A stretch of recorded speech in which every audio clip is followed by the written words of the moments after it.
Buenos días a aquellas personas que están en las Américas. Buenas tardes a quienes están en Europa. Vamos a empezar con nuestra primera mesa redonda de la conferencia ICRA del 2025. Bienvenido a todo el mundo. Em, em, Cultura en conflicto. Resiliencia y cooperación para prosperar en órdenes mundiales cambiantes. Esta sesión se titula Artivismo transfronterizo en un mundo fracturado. Es un panel que se va a centrar en diferentes casos de estudios, específicamente de Medellín, Colombia. Esperemos que puedan participar también en las siguientes sesiones que vamos a tener hoy y mañana. Después compartiremos información sobre esas sesiones. Yo soy Luisa Mejía y soy miembro de ICRA, de la red ICRA. Y ICRA, las siglas responden a la Alianza Internacional para la Investigación en Relaciones Culturales. Antes de presentar a nuestros panelistas, permítanme unas palabras sobre la ICRA y los objetivos de esta conferencia. La ICRA es una red de instituciones, académicos y profesionales del ámbito de las relaciones culturales internacionales. Cuando hablamos de relaciones culturales, hablamos de formas de trabajar a nivel internacional en las artes, la educación, la sociedad civil, para construir confianza y comprensión, para promover conocimientos y la cooperación entre personas y culturas. No obstante, vivimos en una era marcada por conflictos crecientes y nacionalismos.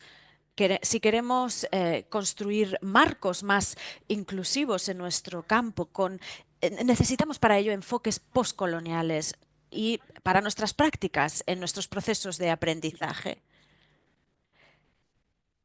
Hay que encontrar maneras de reforzar la cooperación cultural en línea y fuera de Internet para también apoyar procesos postconflictos. La conferencia quiere aportar diferentes perspectivas y una conferencia crítica sobre la cooperación internacional entre actores no estatales para establecer relaciones interculturales permanentes.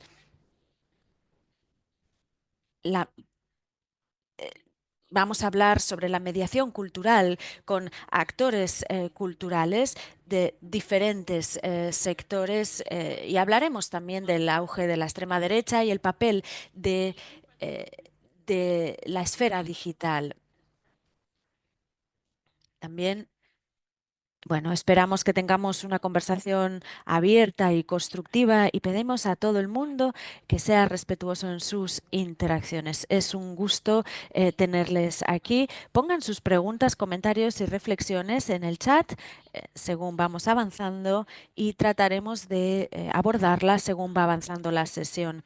Bueno, ya hemos presentado la conferencia y ahora vamos a presentar a nuestros oradores. Tenemos con nosotros y nosotras a Alejandro Gómez, que es el director del programa de cine del Centro Colombo Americano de Medellín y es editor en jefe de Kinetoscopio, una revista especializada en cine, y tiene una diplomatura en comunicación de la Universidad de Bogotá con un centro centrada en escritura de guión, y también ha estudiado en la Universidad de Cataluña, de Barcelona en Cataluña.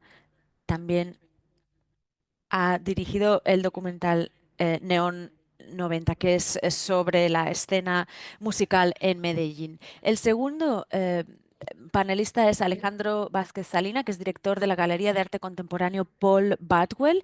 Alejandro Vázquez Salina es cofundador y miembro de la Asociación Cultural El Puente Lab, que es un laboratorio de activación cultural, y tiene un máster en finanzas de la Universidad de los Países Bajos y ha estudiado también en la Universidad de Antioquia.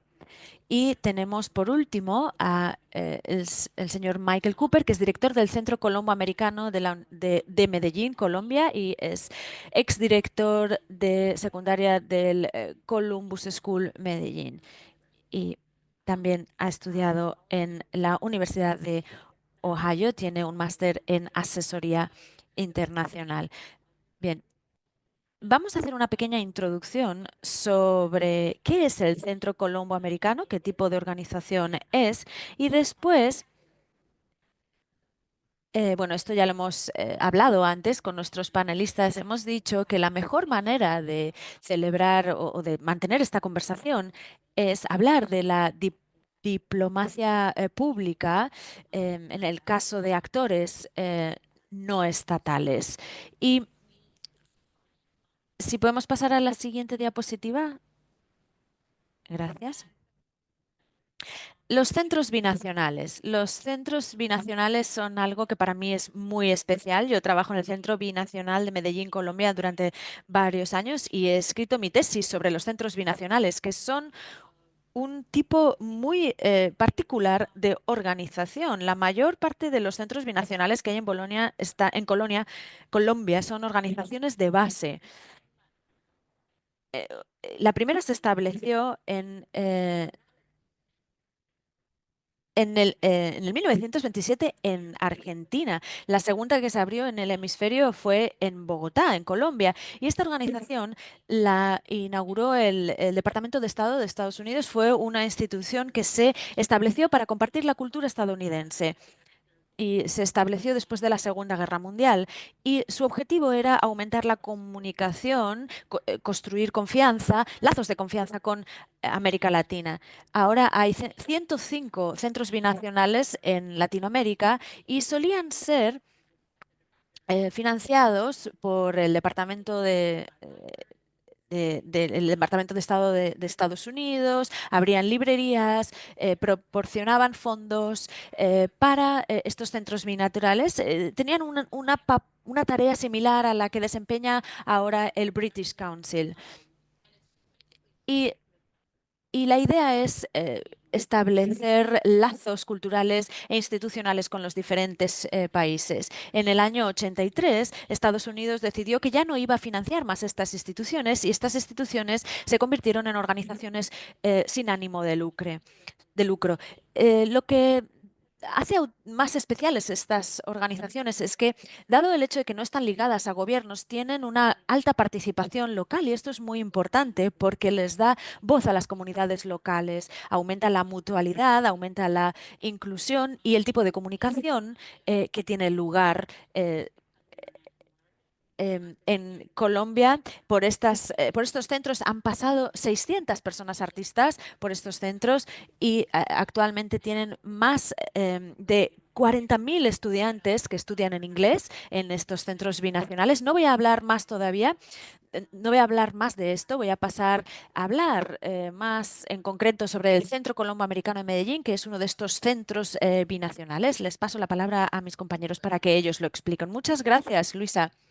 Como Lisa ya ha dicho, me llamo Michael Cooper, soy el director del Centro Colombo Americano de Medellín. El centro se fundó en el 1947. Fuimos el segundo centro binacional de Colombia. El propósito de este centro era enseñar inglés como segunda lengua y intercambiar culturas entre Colombia y Estados Unidos. Como digo, empezó en el 47 y en el año 83 el gobierno de Estados Unidos decidió que no iba a financiar el proyecto más y entonces nos convertimos en un centro independiente, una organización sin ánimo de lucro en Colombia. Ahora hay 9 centros binacionales en Colombia, todos bajo el programa que empezó en Buenos Aires en el pasado. En aquella época teníamos un director cuando empezamos que venía del Departamento de Estado de Estados Unidos que decidía sobre las actividades que se llevaban a cabo en cada uno de los centros. Teníamos una especie de red. Cada uno de los centros era independiente, teníamos nuestros propios estatutos, nuestras propias actividades y hacíamos más o menos lo mismo. Enseñábamos inglés como segunda lengua. Y este es el núcleo, ¿no? Por el cual recibíamos financiación que nos permitía llevar a cabo parte del programa cultural que teníamos. Y también teníamos muchas actividades culturales diferentes. El Centro Colombo en Medellín tiene bueno, dos programas de cine. Alejandro Gómez nos explicará más sobre esto y con Alejandro Vázquez tenemos la Galería de Arte Contemporánea. Tenemos una librería de libros en lengua inglesa, que es la más grande en lengua inglesa de la ciudad de Medellín. Medellín tiene alrededor de, bueno, entre 2,5 millones y 3 millones de personas y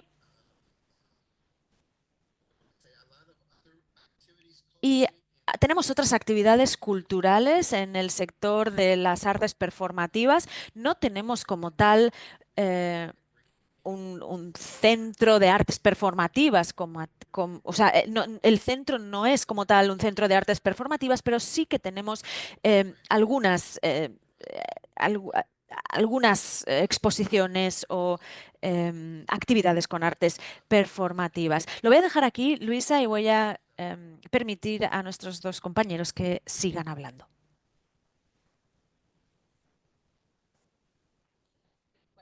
Yo tengo una pregunta rápida mientras esperamos a los compañeros.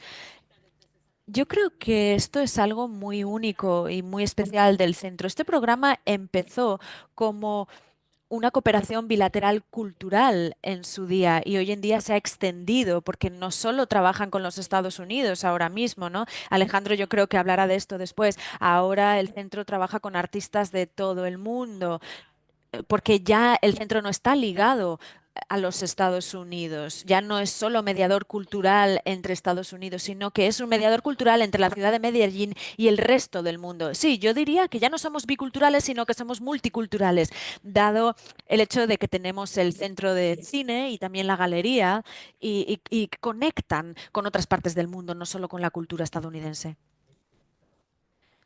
Yo creo que el programa de cine es bastante único. Eh, el modelo que tiene es bastante particular. Hay muchos centros que tienen estos clubs de cine. Nosotros tenemos un cine dentro del centro y proyectamos muchas películas. También participamos en diferentes festivales de cine francés, europeo, LGTBQI+, más. Y eso es muy importante para mantener esas actividades multiculturales. Y el programa de cine es una referencia en Medellín. Empezó en el año 89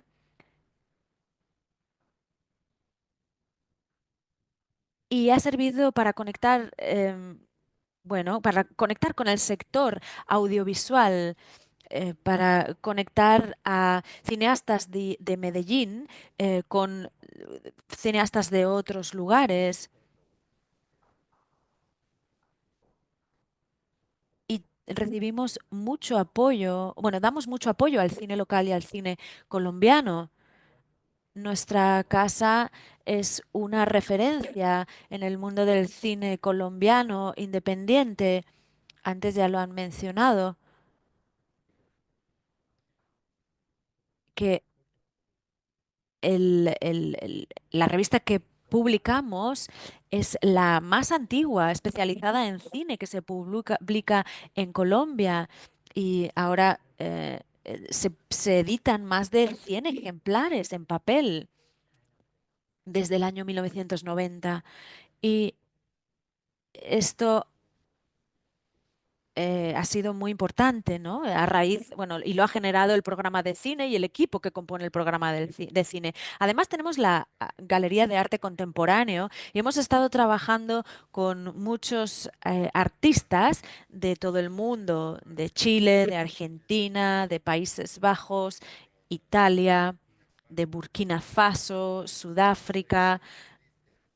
Es decir, hay una frase que define lo que es el Centro Colombo Americano y es la siguiente: si quieres ver el mundo, tienes que entrar al Centro Colombo Americano, ¿no? Eso representa lo que hacemos para promover las culturas de todo el mundo, para mostrar las culturas a la gente local, para que vean lo que está ocurriendo en todo el mundo a nivel cultural. ¿Podemos pasar a la siguiente diapositiva? Ahora vamos a aportar algunos ejemplos específicos sobre proyectos, programas que nos den ejemplos de cómo funciona esta cooperación internacional. No sé si quieren hablar sobre los intercambios en cuanto a artes performativas, por ejemplo. Sí, puedo empezar yo. Yo creo que en el área de artes performativas, que es algo que el Colombo ha estado haciendo durante los últimos 20 años, trabajamos muy de cerca con las universidades estadounidenses. Uno de los motivos por los que trabajamos con estas universidades es porque muchas veces buscan oportunidades para que sus estudiantes puedan viajar al extranjero para, bueno, hacer diferentes tipos de experiencias. Empezamos con el jazz, que está muy arraigado en la cultura estadounidense y era muy importante traerlo a Colombia para nosotros, a pesar de que sí, el jazz ya existía desde hacía mucho tiempo, pero decidimos elaborar un programa de jazz, un campamento de jazz, digamos, ¿no? Trajimos un cuarteto de jazz pequeño de las universidades de Estados Unidos y, y lo llevamos a Medellín y también lo llevamos a la zona cafetera de Colombia, donde hay otros dos centros binacionales y eh, también los pusimos en contacto con estudiantes de jazz y de música de otras universidades colombianas y actuaron en el Teatro Principal de la ciudad de Medellín también. También tuvimos el Festival de Jazz Universitario en Medellín, que incluyó a dos universidades locales, o sea que en total teníamos cuatro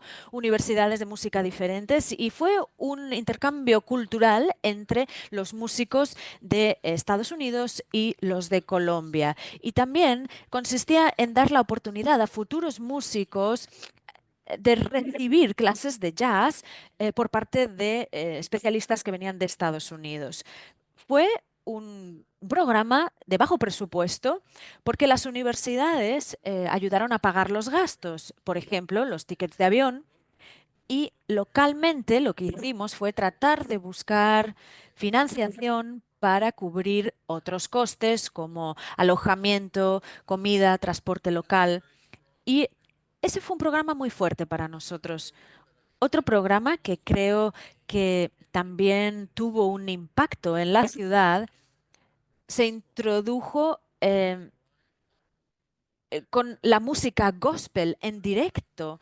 Antiguamente, bueno, la gente no había visto gospel en directo nunca, lo habían visto en la televisión como mucho, pero un concierto de gospel como tal no se había visto nunca en Medellín. Y lo que hacemos con nuestras artes performativas es que tratamos de que tengan un componente social. Cuando los artistas que visitan pueden llevar a cabo un taller o dar, bueno, algunas clases a diferentes grupos locales, eso es fantástico. Y lo que hicimos en el caso del gospel, buscamos grupos corales, o sea, de canto, coros, para que recibieran clases y, y fuimos trayendo año tras año diferentes grupos de gospel de diferentes universidades. Y a raíz de eso, Medellín organizó su propio grupo de gospel profesional que actúa en diferentes sitios. Hace unos años, después de profesionalizarse, participaron en una competición de gospel en Europa, no me acuerdo exactamente dónde, y ganaron el primer premio. Así que yo creo que lo que nosotros hacemos desde el centro tiene el poder de impactar o de influenciar a las comunidades locales, les da ideas de cosas que también pueden hacer, pueden proyectarse a sí mismas en la cultura mundial. Sí, yo he escuchado ese grupo de gospel, es muy bueno y yo creo que han hecho una mezcla muy interesante de la música colombiana con el gospel. Es fantástico. Adelante, Alejandro, te he interrumpido. Sí, en cuanto a los programas que tenemos en la galería, tenemos programas educativos de formación. El nombre del programa es Desearte Paz. Es un programa de educación para el cual invitamos artistas locales o internacionales para trabajar sobre temas bastante complejos, como por ejemplo minería. o identidades afroculturales, afrocolombianas, identidades afrocolombianas. También trabajamos sobre temas de derechos civiles, derechos humanos. O sea, todos estos temas los abordan estos artistas internacionales, bueno, bajo la guía de una persona especialista que nos hace una introducción o presenta el tema, y entonces contratamos a profesores o personas que impartan estos talleres o cursos que son artistas con determinadas capacidades o fortalezas en educación, y entonces van a escuelas superiores para presentar estos temas a los estudiantes. La idea es que las escuelas públicas de toda la ciudad reciban estos talleres. Entonces, contratamos a 8 o 7 personas que impartan estos talleres para que vayan a estas instituciones educativas de secundaria y presenten estos temas culturales. Y estos se convierten en lugares muy importantes para que los estudiantes desarrollen sus propias voces. Sí, básicamente su propia voz y su propio discurso, y cómo pueden abordar los problemas que estamos enfrentando. De esta manera, la última sesión o digamos los resultados de este laboratorio se muestran en la galería, ¿no? En los espacios de exposición de la galería. Y esto lo que hace es amplificar las voces de los estudiantes. Es muy interesante porque se encuentran en un lugar y hacemos lo que llamamos estas sesiones académicas. Y en estas sesiones académicas invitamos a más de 200 estudiantes, se reúnen en el mismo lugar, que vienen de todas partes de la ciudad, se encuentran y tienen que explicar a los demás lo que han hecho en el proceso de los laboratorios. Y es muy interesante cómo adaptan el lenguaje del arte contemporáneo para explicar temas complejos, como ya he dicho, la minería, la violencia, la afroidentidad, la infancia, etcétera. Al hilo de lo que comenta Alejandro, quisiera añadir que antes, bueno, Alejandro lleva con nosotros durante años, pero antes de que se uniera a nosotros teníamos un proyecto social que creo fue uno de los que mayor repercusión tuvo. Y quisiera explicarlo un poquito, porque explicar lo que este proyecto era permite entender mejor la repercusión que tenemos en la ciudad. Eh, Está el aspecto social en que nos centramos, es el abuso a las mujeres. Tenemos una persona artista japonesa, una artista japonesa que trabajó con artistas de Medellín, y en algunos casos el- la población a la que nos centramos, bueno, pues pedimos a el ayuntamiento que nos enviaran a 30 mujeres del ayuntamiento, independientemente del cargo que tuvieran, pero 30 mujeres.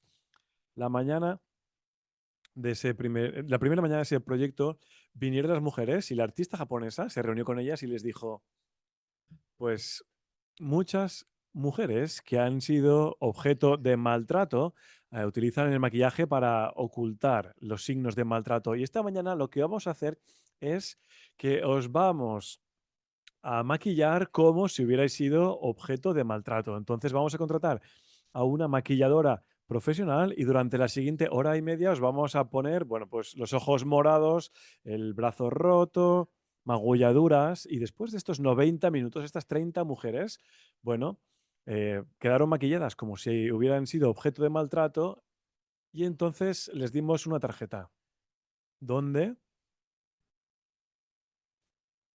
teníamos, bueno, los datos en cuanto al maltrato de mujeres en Medellín. Y les dijimos, bueno, ahora tenéis que ir, bueno, por la ciudad, no tenéis que volver al trabajo. Tomad el tren, el metro, simplemente desplazaros por la ciudad. Y si alguien les pregunta qué ha sucedido, pues les dan esta tarjeta con todos los datos sobre el maltrato a mujeres. Además, también enviamos a un equipo de cámaras para que grabara qué estaba sucediendo y cuáles eran las reacciones de la ciudadanía ante estas 30 mujeres que se desplazaban por la ciudad. A las 6 de la tarde volvieron todas al centro y la sesión inaugural de la tarde fue que, bueno, las 30 mujeres, junto con los vídeos grabados, se mostraron para ver la reacción de las personas. Y como he dicho, Alejandro, tenemos el componente académico. Trabajamos con estudiantes del instituto, de secundaria, para que las personas, la ciudadanía, esté más concienciada de lo que sucede. Porque a veces estos aspectos sociales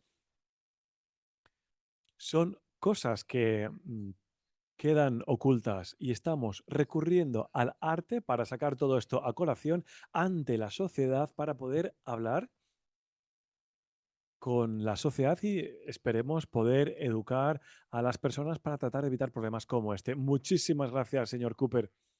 Es algo verdaderamente notable, uno de los trabajos más notables que llevamos a cabo en el centro.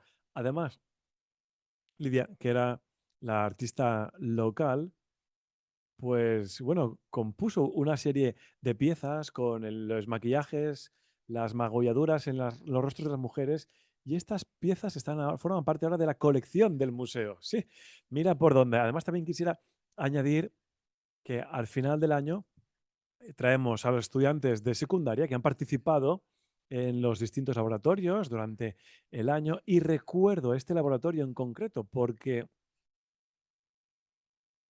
tenían que elegir uno de los laboratorios y expresarlo de su propia manera, ¿no? Ya fuera con pintura, con vídeos. Y recuerdo que cuando los reunimos a todos y nos centramos en este tema de maltrato a la mujer, bueno, uno fue muy significativo y es que en un colegio católico se había optado por hablar del maltrato a la mujer y tenían dibujos a escala natural de todas las vírgenes María que os podáis imaginar, pero todas las vírgenes María habían sido objeto de maltrato. Y recuerdo cuando la madre superiora del centro estaba allí y le dije, a ver, ¿cómo han podido estas chicas, cómo han permitido a estas chicas utilizar la imagen de la Virgen María en esta exposición? Y dije, mira, me han venido, me han dicho qué querían hacer y todo lo que sus argumentos eran tan poderosos que no me pude negar. Esto muestra la intención que tiene de el impacto que tuvo, porque tenemos que pensar que estamos en un país con una población católica al 90% y se utilizaba la imagen de la Virgen María para mostrar estas magulladuras. Una pregunta, entonces, muchos en los talleres tenéis artistas locales, artistas internacionales, ¿no? Sí,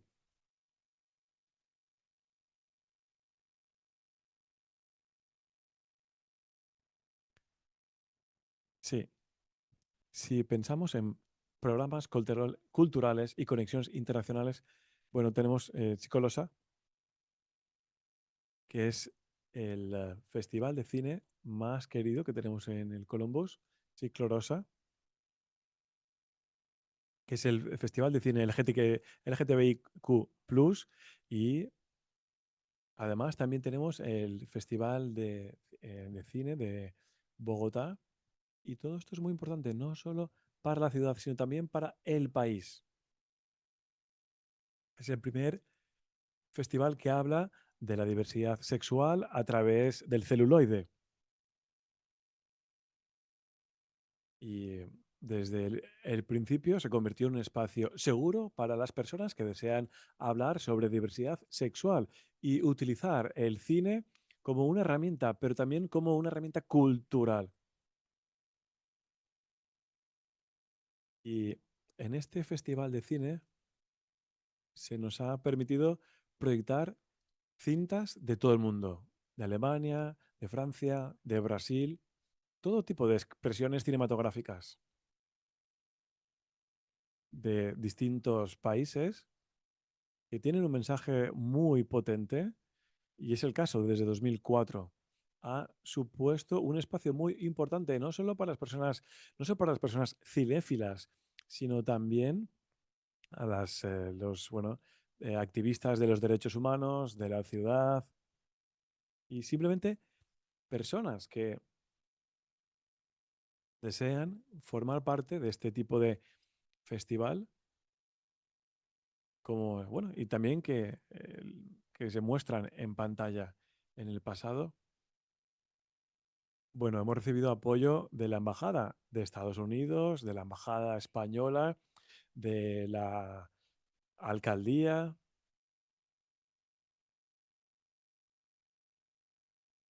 y, bueno, tenemos distintas versiones y distintos perfiles de personas que trabajan de la mano, no solo, no solo apoyo gubernamental, sino también apoyo de otros colectivos sociales y también del sector privado. Es algo muy importante, ya no solo para la ciudad, sino para todo el país, dado que es un verdadero espacio seguro para la comunidad LGTBIQ+. Creo que al hablar de financiación, bueno, podemos pasar a la siguiente diapositiva un segundo.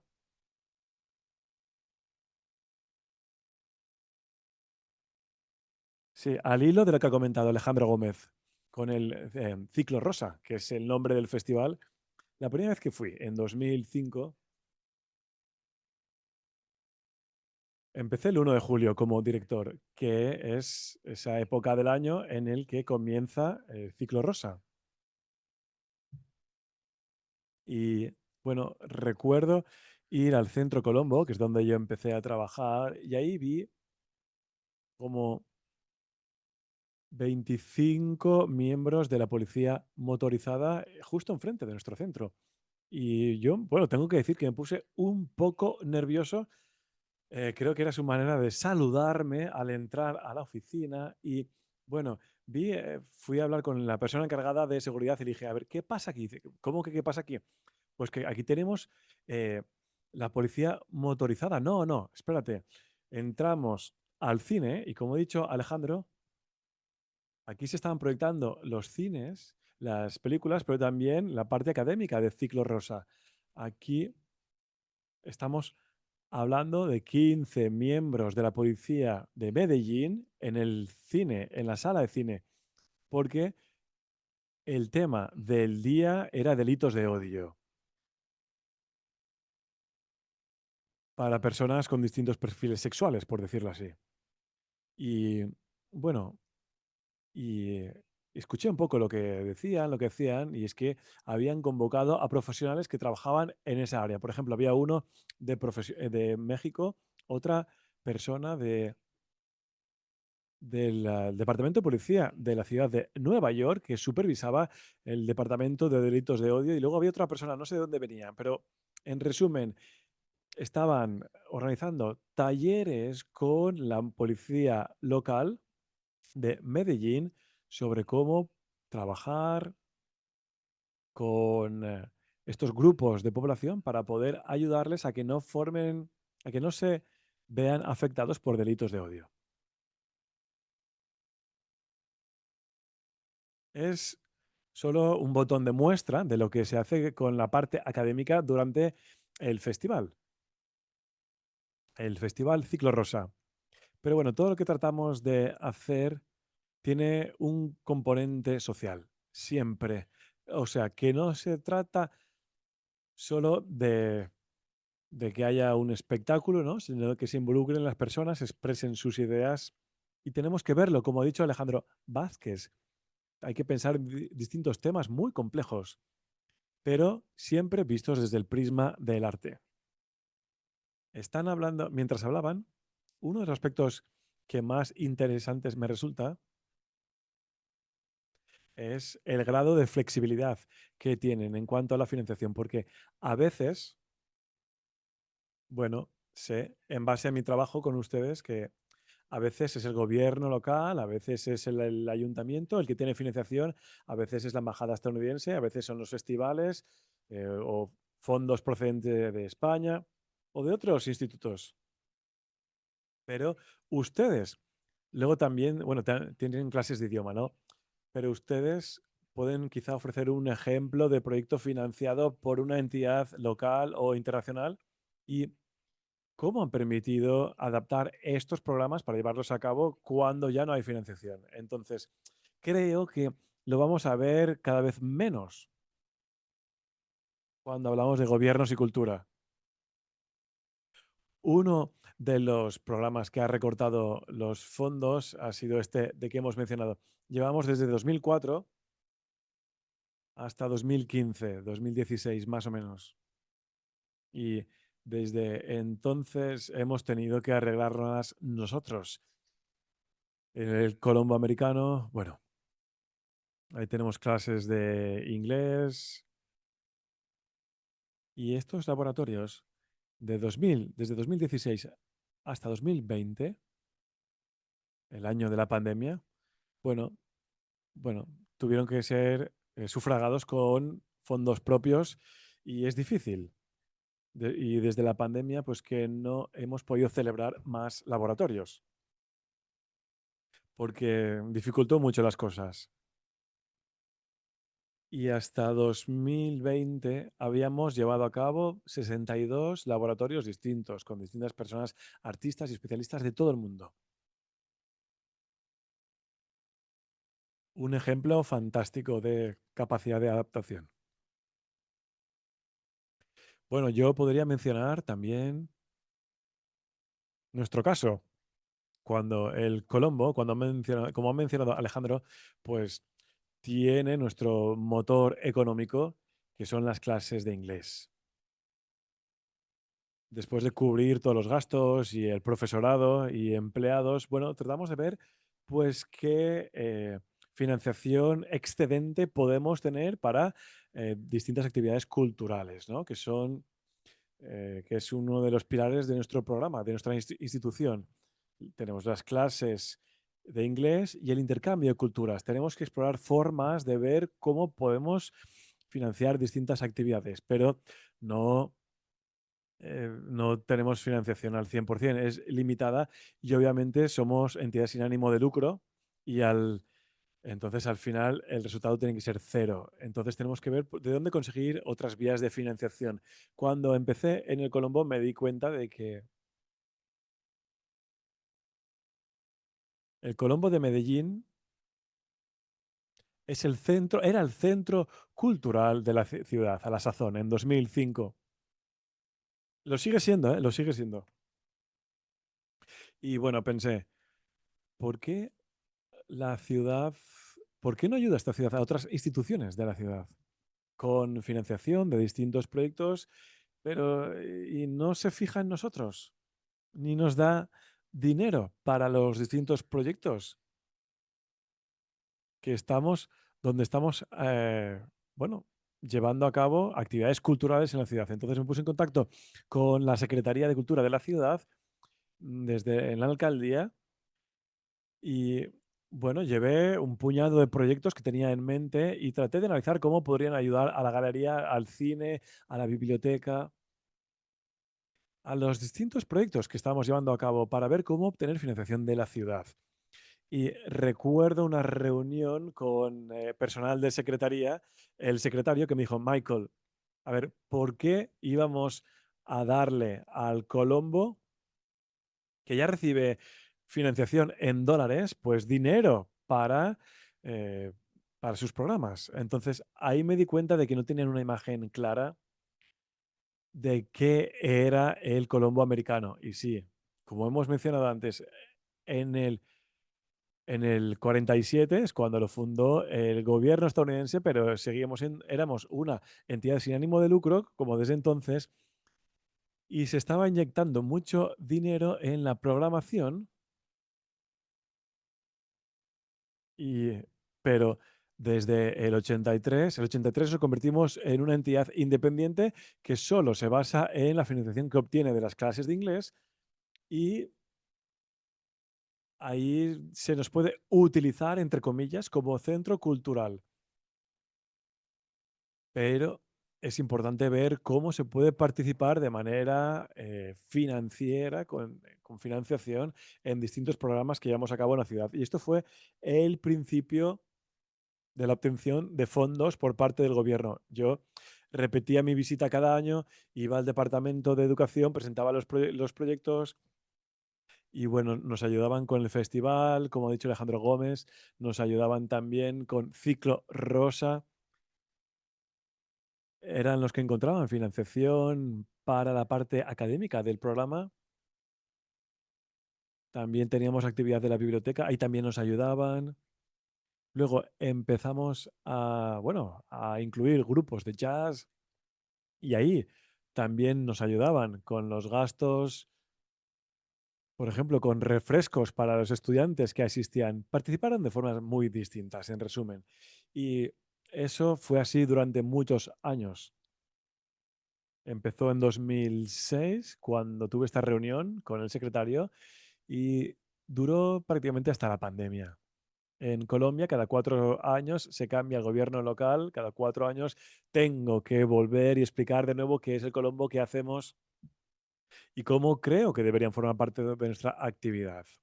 Y bueno, luego ha habido cambios de administración, luego la pandemia, y esto fue desapareciendo. En estos momentos no tenemos ayuda gubernamental local y por eso tenemos que explorar otras vías. Y voy a parar ahí porque quiero entrar en más detalle más tarde, pero no quiero acaparar la conversación.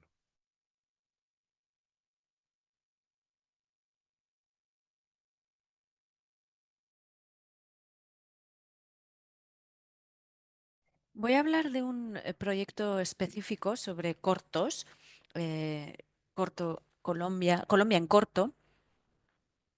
Eh, la primera vez se hizo con una subvención del Ministerio de Cultura y entonces hicimos este programa especial eh, al que invitamos a muchos cineastas de Colombia y de Medellín para que mostraran sus cortos al público. Y Y bueno, la entrada era gratuita para todo el mundo, pero al año siguiente no tuvimos esa subvención del Ministerio de Cultura. Pero la gente que había ido el año anterior y los cineastas que habían participado nos dijeron que la programación era tan importante para ellos que teníamos que hacerlo a toda costa, incluso sin tener el apoyo del gobierno, de la alcaldía ni del ministerio. Entonces, bueno, como para ellos era tan importante poder proyectar sus cortos ahí, lo que hicimos fue, eh, bueno, organizar esas proyecciones y pedir una entrada al público, ¿no? Que la gente pagara para entrar a ver esos cortos. Y eso fue lo que hicimos. Y entonces hemos estado trabajando con esta programación especial de cortos durante 5 años ya y nos hemos convertido en un lugar importante eh, para que los cineastas muestren sus obras, sus cortos y sus películas, ¿no? Y bueno, esto fue a raíz de esa financiación del ministerio originalmente, pero ahora es la gente, el público, quien paga las entradas y se sufraga con ese dinero, ¿no? Los cineastas muestran sus cortos y la gente que viene, viene y está dispuesta a pagar por ver esta programación especial de cortos. De nuevo, seguimos con esto hoy en día. O sea, que se ha convertido en un programa de cine de base, que el público, el propio público es quien lo apoya, ¿no? Sí, sí. Sí, en cuanto a la pregunta, ¿qué ocurre cuando los gobiernos paran o dejan de financiar el intercambio cultural?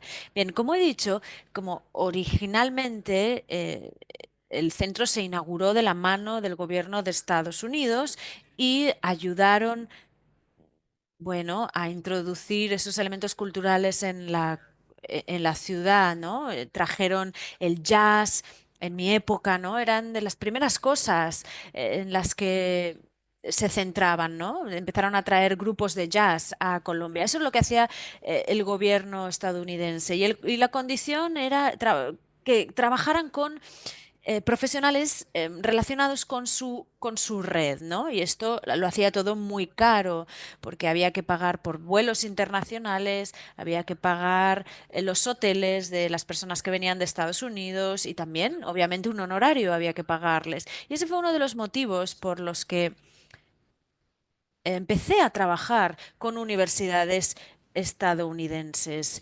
porque recibíamos la misma calidad en muchos casos como profesionales, incluso en algunos casos mucha mejor calidad. Yo me acuerdo que el primer grupo de jazz que trajimos de Estados Unidos, de una universidad de Estados Unidos, fue increíble y estuvieron colaborando durante 3 años con nosotros.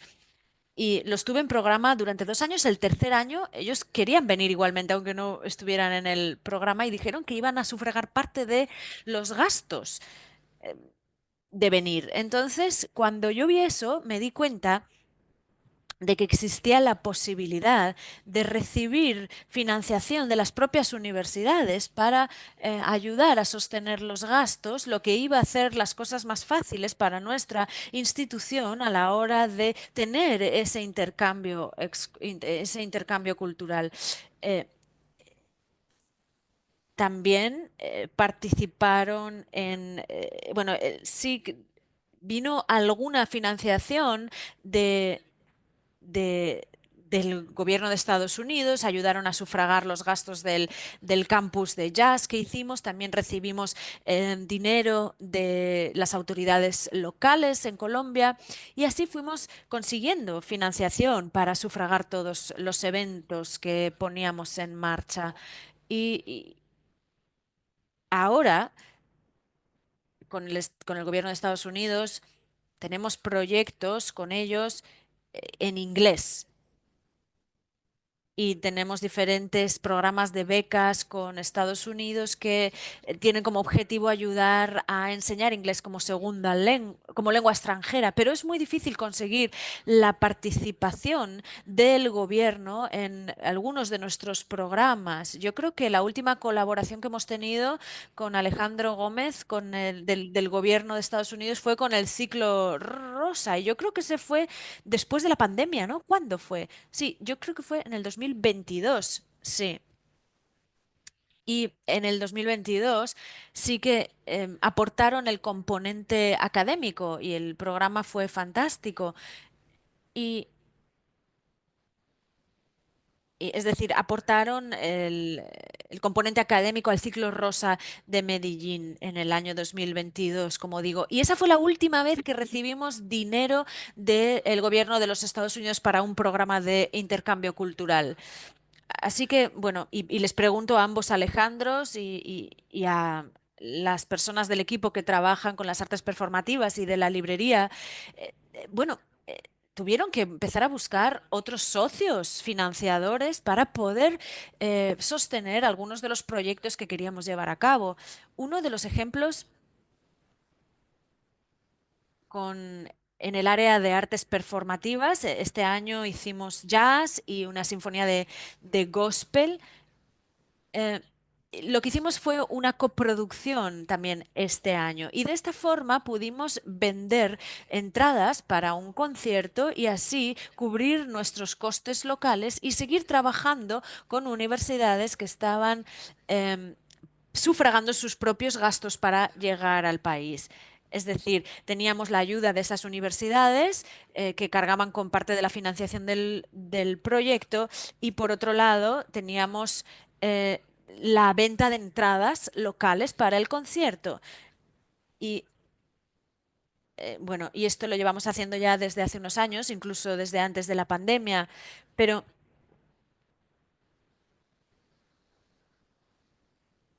a veces lo que ocurría también, algunos centros comerciales compraban una de estas actuaciones para sus centros comerciales. Entonces, a veces actuábamos en los centros comerciales. También en la universidad. La Universidad de Antioquia compraba el espectáculo, digamos, y lo ofrecía de forma gratuita al público en su universidad. Entonces, de esta forma podíamos financiar los proyectos que queríamos hacer. Yo creo que eso responde a la pregunta de qué ocurre cuando los gobiernos retiran la financiación. Y esto liga con la siguiente pregunta, y que veremos en la siguiente diapositiva, y es cómo se construye este ecosistema cultural, establecer estas organizaciones, grupos que se juntan para financiar estos proyectos. Y yo creo que esto es algo muy específico del centro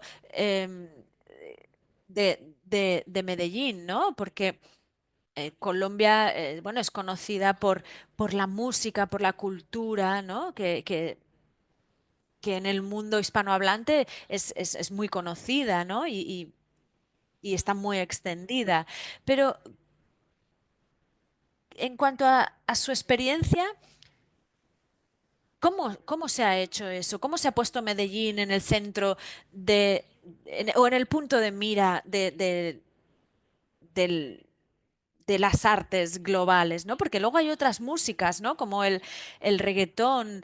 También en el cine Alejandro ha mencionado que hay muchos proyectos en marcha, ¿no? Sí, eso es muy interesante esa pregunta, ¿no? Porque cuando hablamos de la presencia y de la presencia musical de Medellín y del cine de Medellín en el mundo, eh, esto tiene que ver también con la relación que existen entre estas dos áreas, ¿no? Porque muchos vídeos musicales eh, son muy conocidos.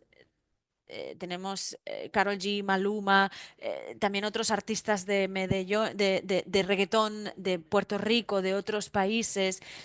Los artistas, los cineastas, usan el dinero que ganan haciendo estos vídeos musicales para producir sus primeras películas. O sea que hay una relación muy estrecha ahí entre cine y música. Es decir, para crear una versión artística nueva de lo que quieren hacer, ¿no? Estos artistas de vídeos musicales reciben mucho dinero de la industria musical que usan para crear ese otro tipo de arte. Y muchos de los cineastas que vienen de Medellín han recibido premios en diferentes festivales, como en el de Cannes, el de Berlín, etcétera. Han recibido, como digo, premios en festivales y entonces utilizan esa relevancia que han adquirido a raíz de hacer vídeos para la industria musical para después hacer su propio cine. Y esto es algo muy importante que ha hecho que la escena cultural cinematográfica de Berlín, bueno, sea muy conocida. Hemos visto su presencia también en el Festival de Cannes.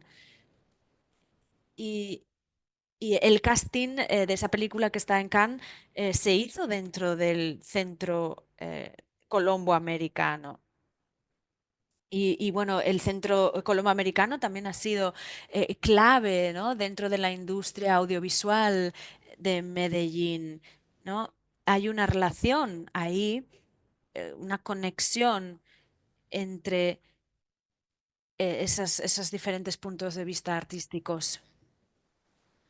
Sí, yo quería mencionar que la historia de Medellín es muy importante en este sentido, porque hemos pasado tiempos muy malos en los años 90 con la violencia y también al principio de los 2000.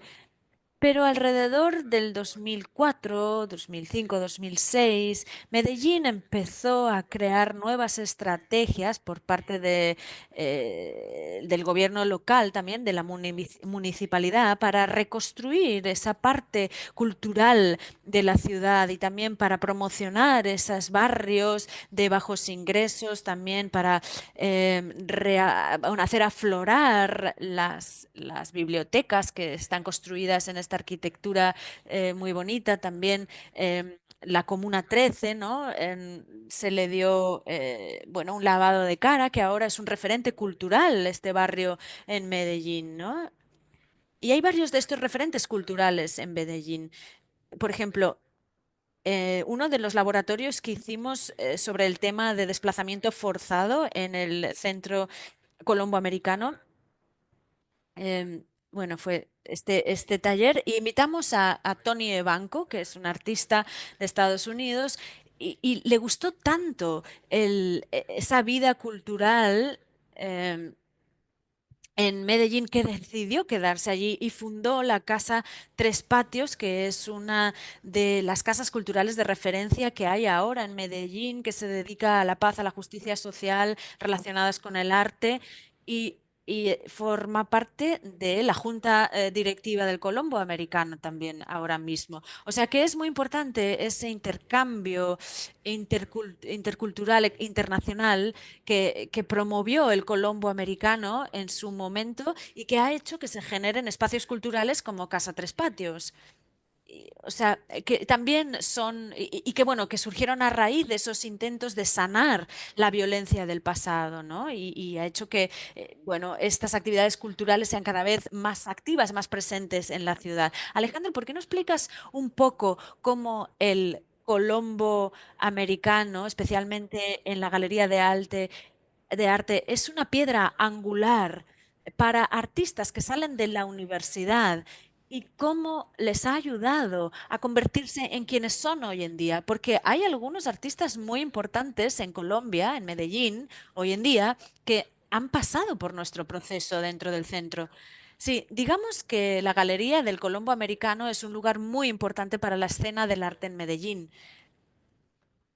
En, en Alemania existe esa noción de la Kunsthalle y Kunsthaus. Kunsthalle sería un museo y Kunsthaus sería como un espacio, una sala de exposiciones, ¿no? Que tienen programas muy interesantes, ¿no? Tenemos estos dos espacios. Digamos que el Colombo Americano es uno de estos Kunsthalle, uno de estos lugares en los que los estudiantes de arte en sus primeras etapas, en sus etapas tempranas, ensayan, digamos, sus propias experimentaciones. Y lo interesante de la galería es que es un lugar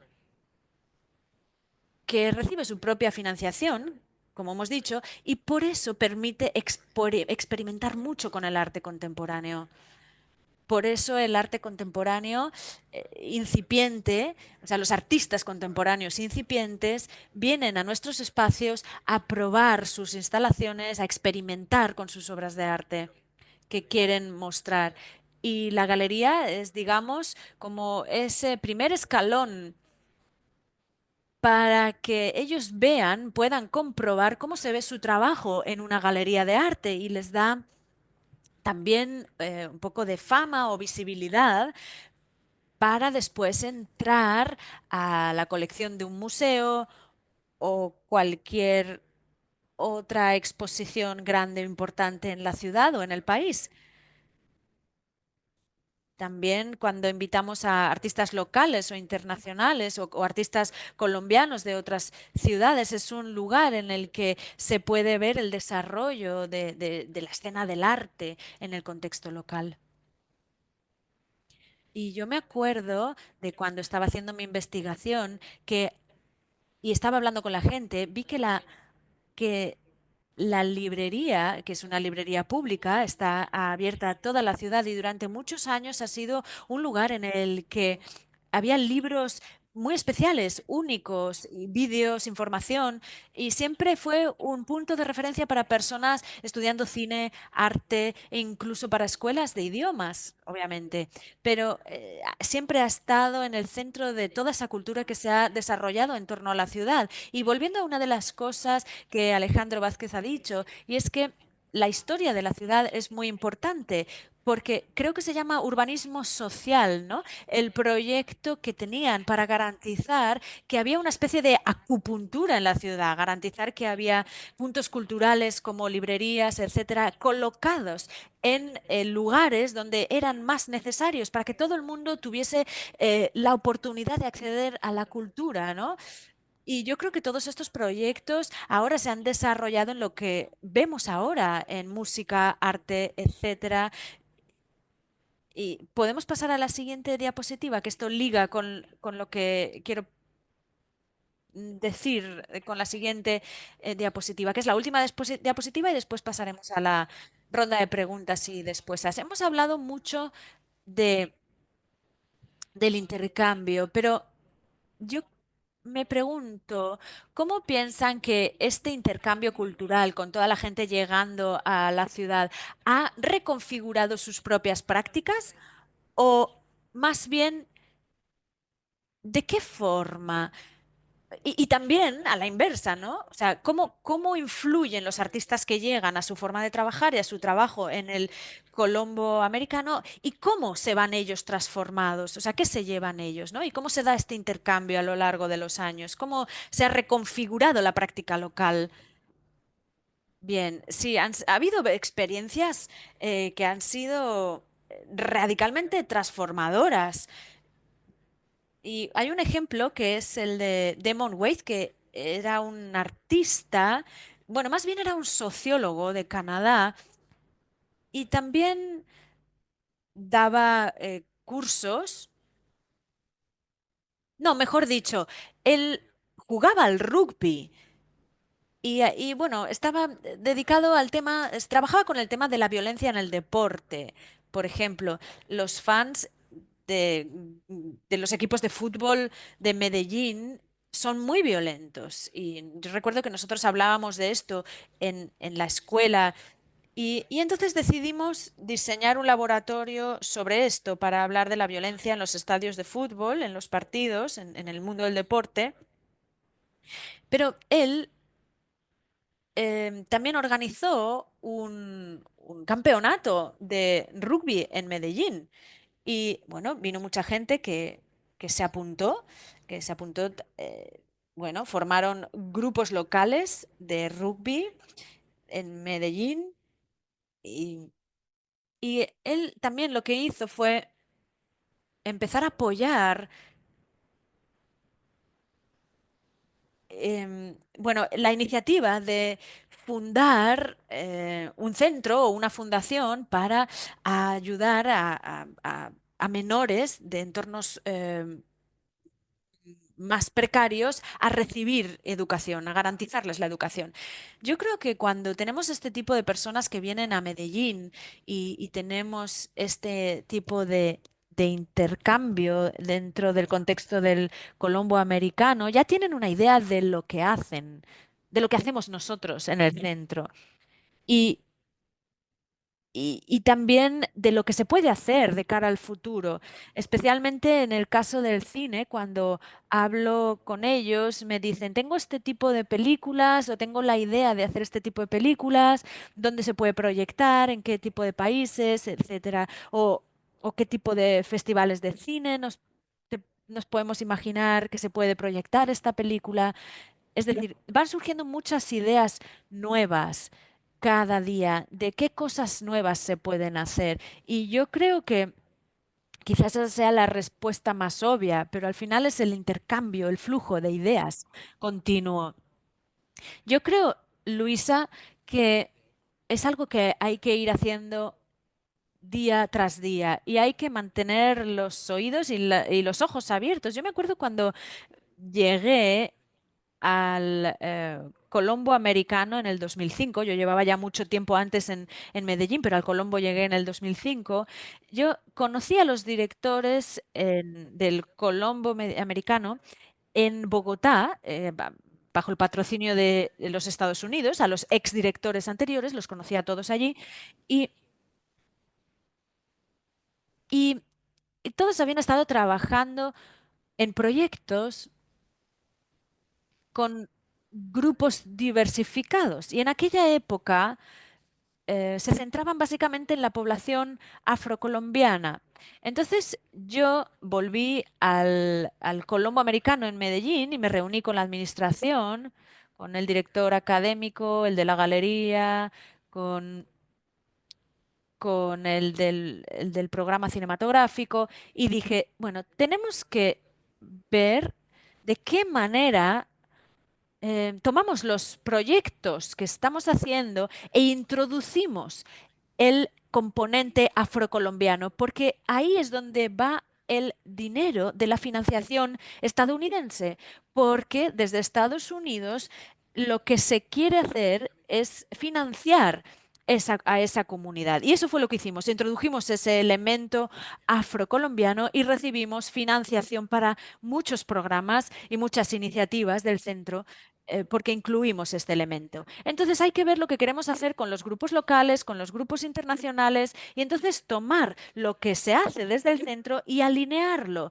para eh, para ser susceptible de financiación, o sea, para poder recibir financiación. Y esto obviamente es algo que cambia todo el tiempo. Si vemos lo que está ocurriendo con la presente administración del gobierno estadounidense, Afrocolombia no existe. O sea, todo lo que tenga que ver con población diversa se ha descartado. Y Colombia sigue todavía tratando de apoyar a esos grupos diversificados para poder expandir su conocimiento y avanzar. O sea que ahora hay que buscar elementos que puedan recibir financiación por parte de las autoridades locales o nacionales en Colombia, porque de los Estados Unidos ya no se va a recibir más financiación. Entonces siempre hay que ir viendo, hay siempre que ir jugando para ver de qué forma se puede también obtener financiación. Hay una de las cosas que yo recuerdo y es que específicamente aquellos proyectos que estaban tratando de apoyar las comunidades indígenas y afrocolombiana tenían también muchas contribuciones de la propia comunidad, por supuesto. O sea, había personas involucradas de la comunidad. Se estaba consultando y trabajando directamente con la comunidad afrocolombiana. Se estaba escuchando cuáles eran las necesidades y las demandas de la comunidad en aquel momento. No, no era realmente local, no era una iniciativa que surgía digamos, de la base local, sino que fue la iniciativa de los Estados Unidos. Venía de un programa de subvención llamado Martin Luther. Y, y el y lo que ocurría era que la población afrocolombiana e indígena en Colombia eran las que tenían menos oportunidades de aprender una segunda lengua. Y muchas veces, sin tener una segunda lengua, no se podía conseguir un título superior o no tenías la posibilidad de acceder a un máster o a tener un título universitario superior. Y entonces, a raíz de este programa de subvención en Estados Unidos, que trabajaba con el Colombo americano, se organizó un programa de 2 años de clases de inglés para impartir clases de inglés de alto nivel para em, crear, bueno, hacer competentes a estas personas que querían estudiar en una universidad en el extranjero, para que tuviesen un nivel de inglés lo suficientemente alto.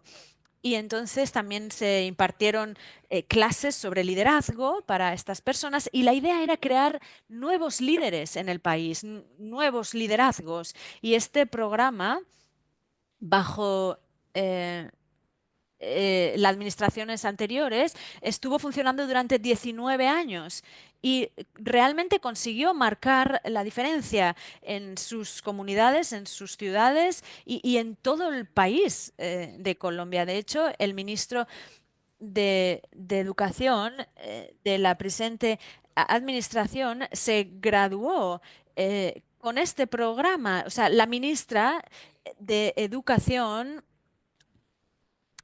se formó con este programa y después estudió en una universidad en los Estados Unidos y después fue nombrada ministra de Educación. Era alguien que venía de una comunidad que, para la que parecía que no había futuro, o al menos no la posibilidad de llegar a un puesto como esto. Y esto, bueno, demostró que el estudio del inglés abría las puertas a otras posibilidades. Y muchas veces intentamos ponernos en contacto con los gobiernos locales para que participaran en estas iniciativas.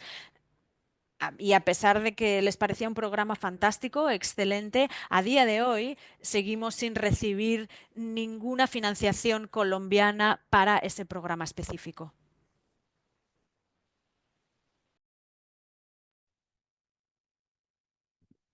En aras del tiempo tenemos una diapositiva más, pero vamos a abrir el micrófono para las preguntas que puedan tener. Creo, bueno, nos preocupaba que no pudiéramos cubrir 1 hora y media, pero sin duda hay tiempo para más. Vamos a abrir el micrófono para preguntas. Si tienen, pueden formularlas en el chat y nuestros especialistas en intercambio cultural y relaciones culturales en Medellín y Colombia responderán. Si nos dan unos minutos, bueno, ha sido un intercambio muy interesante y el tiempo ha volado.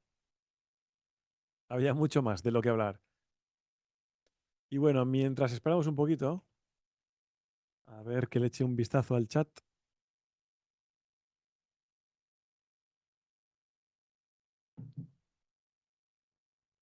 A ver, tenemos una. Tenemos una pregunta. ¿Hay alguna lección que otras ciudades en el sur global como Medellín puedan aprender de lo que se ha hecho? ¿O cuál ha sido el principal, lo que más ha motivado? Ah, no. A ver, que tenemos aquí una pregunta. Muchas gracias por compartir este conocimiento cultural tan impactante.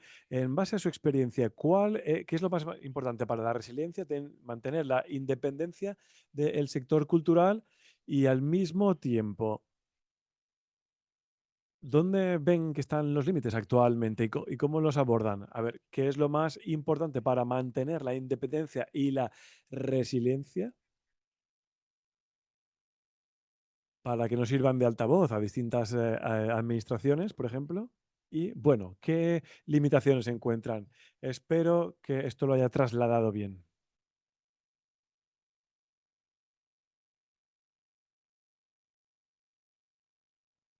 Bueno, creo que una de las situaciones, en primer lugar, el nombre Colombo americano. Muchos lo asocian con algo que forma parte del gobierno estadounidense. Incluso hoy en día hay grupos de personas que siguen pensando que formamos parte del gobierno estadounidense, aunque somos independientes. Dicho esto,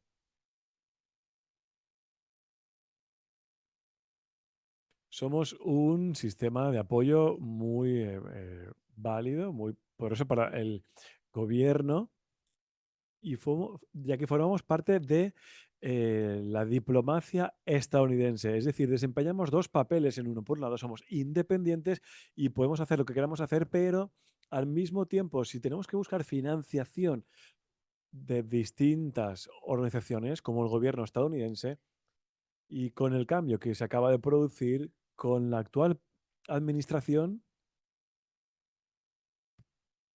pues digamos que hay que, bueno, teniendo en cuenta que se ha querido acabar con todos los componentes de igualdad y similares,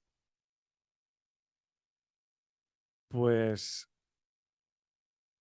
aquí, por ejemplo, lo que sucede con las clases de inglés, que era algo para la población afrocolombiana y nativa, pues es algo que ya no podemos, son aspectos que ya no podemos utilizar si queremos seguir recibiendo financiación para estudiantes en segundo idioma. Es decir, ahora hay que estar atentos para ver dónde se coloca el foco para dirigir nuestros proyectos de forma acorde. Entonces, hemos eliminado la terminología afrocolombiana e indígena, por ejemplo, rentas bajas, y ofrecemos becas para estudiantes universitarios. Ahora el término es más inclusivo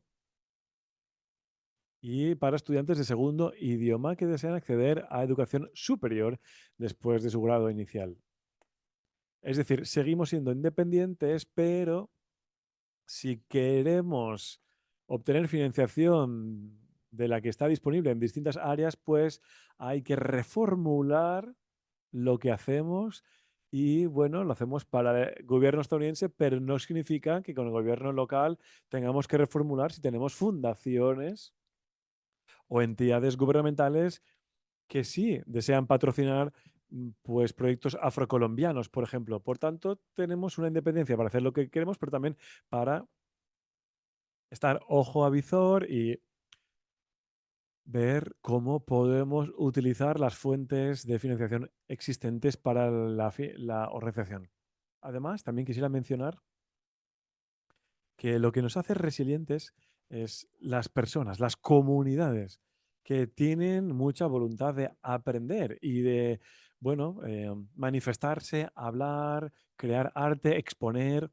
Son las comunidades, las personas que quienes nos sirven de motivación para seguir. Somos una plataforma, por tanto, tenemos que mantener su libertad en la medida de lo posible.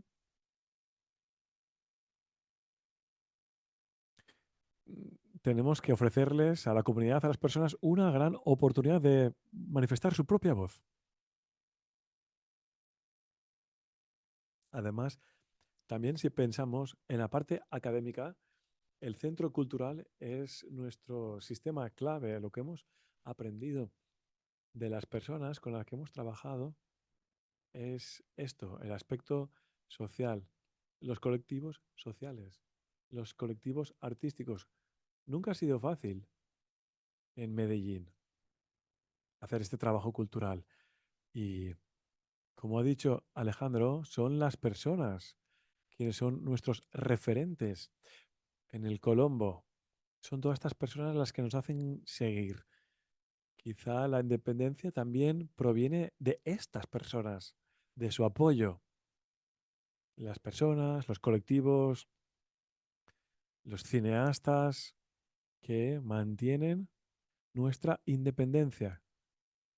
Es lo que pensamos cuando pensamos en el centro como centro cultural y en todo el trabajo que hacemos. Sí, creo que resulta muy interesante. No sé si hay más preguntas. Y bueno, creo que aquí tenemos una invitación para personas artistas, especialistas en relaciones culturales. Yo, de hecho, hice mi tesis en muchos proyectos que emanaban de los colombos americanos, no solo de Medellín, de toda Colombia. Y es muy interesante, hay 105 en Latinoamérica, 9 en Colombia. Y no son todos iguales porque tienen distintos proyectos, pero conforman una red. Y es importante tener el contacto para programación cultural, educativa, y esta red está ahí para prestar apoyo para las personas que quieren investigar en distintas actividades. Creo que aquí hay personas interesadas en esto, ¿no, Michael? Sí. Y bueno, hay organizaciones disponibles y tienen todos los recursos disponibles para personas, artistas e investigadoras que quieran investigar sobre intercambio cultural. Y como han dicho, no se trata solo de relaciones bilaterales, hay muchas otras oportunidades para personas artistas. No sé si es lo que está sucediendo en vuestro caso, pero bueno, se podría abordar una nueva sesión en este sentido. Muchas gracias. No sé si hay más preguntas. No sé si desean añadir algo con respecto al centro, los programas, pero si no, quisiera darles las gracias. Bueno, para concluir, antes no sé si quieren responder alguna pregunta, antes de que yo cierre la sesión. Bueno, entiendo que van a facilitar nuestras direcciones de correo y si cualquier persona tiene preguntas que quisieran referirnos después de la sesión, pues será un placer responder a dichas preguntas. Sí, quizá no sé si el señor Meyer puede mostrar la última diapositiva donde se indican los datos de contacto. Aquí tenemos a Santiago.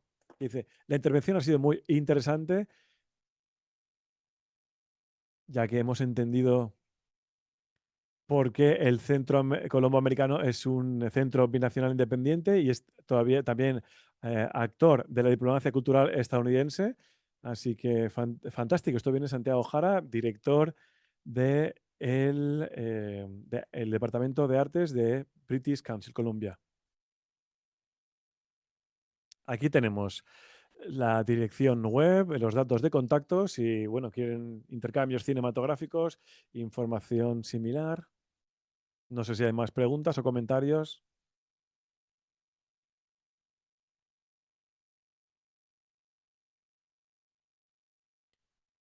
Bueno, aquí tenemos información también sobre la ICRA, que es la Alianza de Investigación de las Relaciones Culturales Internacionales,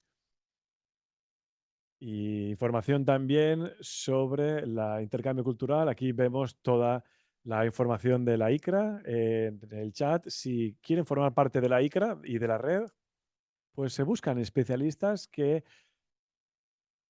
trabajen para instituciones o organismos de investigación independientes, políticamente independientes y sin ánimo de lucro.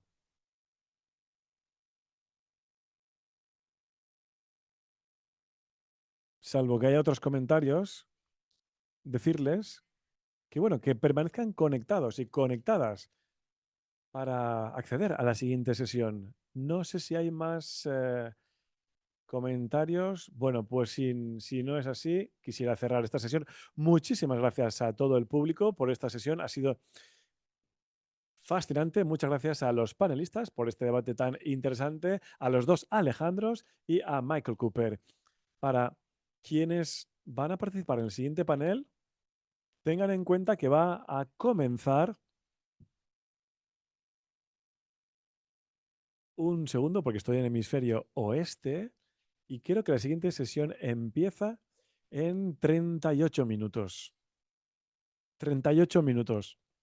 En nombre de la red ICRA, muchas gracias, que pasen muy buen día, buenas tardes, buenas noches, según dónde se encuentren. Espero que pasen una muy buena jornada y nos vemos más tarde. Hasta luego. Muchas gracias. Muchas gracias.